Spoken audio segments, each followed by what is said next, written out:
കുട്ടികളിൽ വർദ്ധിക്കുന്ന അക്രമവാസന എന്ന ക്ലാസിന്റെ രണ്ടാമത്തെ ക്ലാസ്സിലേക്ക് സ്വാഗതം. നിങ്ങൾക്കറിയാമോ, കുട്ടികളെ മാറ്റണമെങ്കിൽ മാതാപിതാക്കൾ ആദ്യം മാറണം. മാതാപിതാക്കൾക്ക് മാറ്റം വന്നാൽ കുടുംബത്തിന് മാറ്റം വരും. കുടുംബത്തിന് മാറ്റം വന്നാൽ തലമുറയ്ക്ക് മാറ്റം വരും. തലമുറ മാറിയാൽ രാഷ്ട്രം തന്നെ മാറും. മാസിഡോണിയയിലെ രാജാവായിരുന്നു മഹാനായ അലക്സാണ്ടർ. BC 356 അദ്ദേഹത്തിന്റെ ജനനം.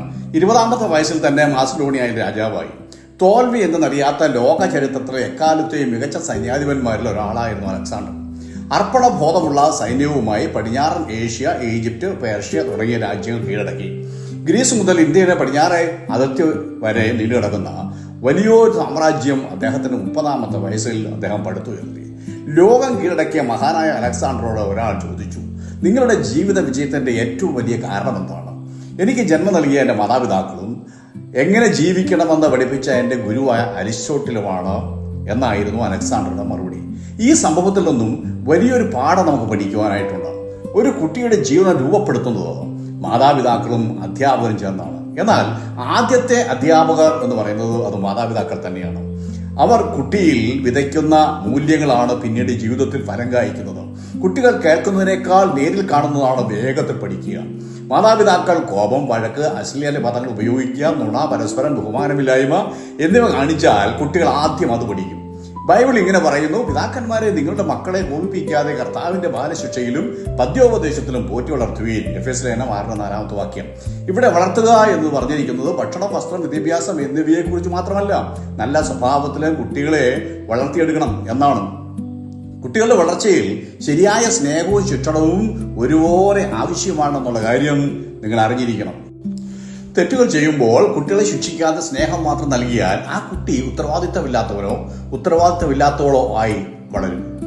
എന്നാൽ സ്നേഹം കൊടുക്കാതെ ശിക്ഷ മാത്രം നൽകി വളർത്തിയാൽ മുറിവേറ്റ ഹൃദയവുമായിട്ടായിരിക്കും ഈ കുട്ടി വളർന്നു വരിക. ഭാവിയിൽ അവനോ അവളോ കുടുംബത്തിലും അതുപോലെ സമൂഹത്തിലും ഇവർ വലിയ പ്രശ്നക്കാരാകും. ഓർമ്മിക്കുക, മക്കൾക്ക് സ്നേഹവും ശിക്ഷണവും ഒരുപോലെ കൊടുക്കാത്ത മാതാപിതാക്കൾ പിന്നീട് കണ്ണീര് കൊടുക്കേണ്ടി വരും.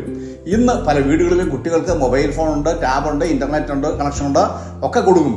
മാതാവിനോട് ഹൃദയം തുറക്കുവാനോ പിതാവിനോടൊപ്പം സംസാരിക്കുവാനോ ഒന്നും സമയം കൊടുക്കാറില്ല. മക്കൾക്ക് മാതാപിതാക്കളുടെ സാമീപ്യം കിട്ടാത്തത് കൊണ്ട് അവർ വില കൂടിയ ഐഫോണും ബൈക്കും ഒക്കെ ആവശ്യപ്പെട്ടുകൊണ്ട് വാശി പിടിക്കുന്നത് അതുകൊണ്ടാണ്. ബൈബിളിലെ ഏലി പുരോഹിതന്റെ കുടുംബചരിത്രം നമുക്കൊരു മുന്നറിയിപ്പ് നൽകുന്നുണ്ട്. 1 ശമൂവേൽ പുസ്തകം 2, 3, 4 അധ്യായങ്ങളാണ് ഈ കാര്യം പറഞ്ഞിരിക്കുന്നത്. ഏലി പുരോഹിതൻ ദൈവത്തിന്റെ പുരോഹിതനായിരുന്നു. എന്നാൽ തന്റെ മക്കളുടെ തെറ്റുകൾ അദ്ദേഹം തിരുത്തിയില്ല. അതുകൊണ്ട് ആ കുടുംബം തകർന്നു. ശുശ്രൂഷയ്ക്ക് വിഘാതം സംഭവിച്ചു. ദൈവത്തിന്റെ ന്യായവിധി ആ കുടുംബത്തിന്മേൽ വന്നു. മക്കളെ നന്നായി സ്നേഹിക്കണം, എന്നാൽ തെറ്റ് ചെയ്താൽ ശിക്ഷിക്കുക തന്നെ വേണം. തെറ്റിനെ ഒരിക്കൽ ന്യായീകരിക്കാനായിട്ട് പോകരുത്. അതായത് വസ്ത്രം, വിദ്യാഭ്യാസം, ഭക്ഷണം എന്നിവ കൂടാതെ 4 സമ്മാനങ്ങൾ നിങ്ങൾ ഈ കുട്ടികൾക്ക് കൊടുക്കണം. 1 നിരുപാധിക സ്നേഹം, 2 നല്ല മാതൃക, 3 ദൈവവചനം, 4 പ്രാർത്ഥനാ ജീവിതം.